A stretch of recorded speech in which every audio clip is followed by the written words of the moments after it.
नाटक सादर करीत आहोत. नाटकाचे नाव बंडूची जागा, त्याचे नाव राजगड. धन्यवाद. मी आहे विनोदी. मी आहे बंडू. मी आहे बंडूची बायको. मी आहे वादळ. मी आहे बंडूची आई. मी आहे बंडूची बहीण. मी आहे धुंडू मामा.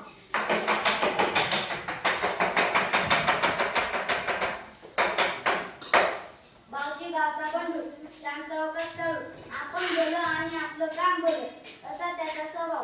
सगळ्या गावात त्याच्या या स्वभावाची चर्चा. सकाळी लवकर शेतात जायचं, दिवसभराचं काम आटपून संध्याकाळी घराकडे यायचं. घरी आल्यावर आपल्या मुलीशी खेळायचं, कट्ट्यावर चक्कर मारायची आणि जेवायच्या वेळी पुन्हा घरी यायचं. असा त्याचा दिनक्रम. सावळा रंग, शिडशिडीत रंग काठी आणि नाकासमोर चालणारा बंडू. एका वर्षी पीक पाणी बरं झाल्यावर त्याने कुटुंबासाठी नवे कपडे आणि स्वतःसाठी इजार शिवली.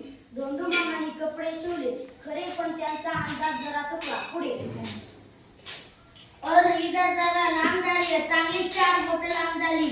आता पुन्हा धोंडू मामाकडे जायचं म्हणजे अगं इजार जरा 4 बोट कमी करून टाकू घालतीस का? अहो सकाळी सकाळी आणखी काय हे जेवण बनवायचंय, मी त्याच्या शाळेत जायचंय, मला नाही जमणार. सुबे इजार जरा 4 बोट कापून टाकू घालतीस का? नाही नाही, मला केवढा अभ्यास पडला आता, कॉलेजची वेळ तू आईला सांग ना.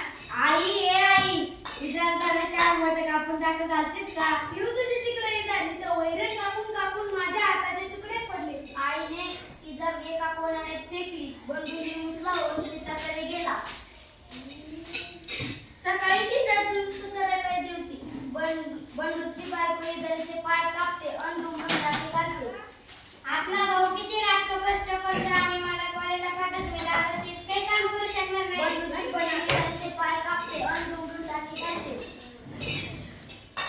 कसले पोराला एवढा राब राबतो पोरगा.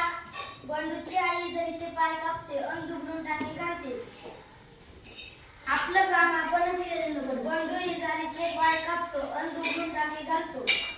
ओ सगळे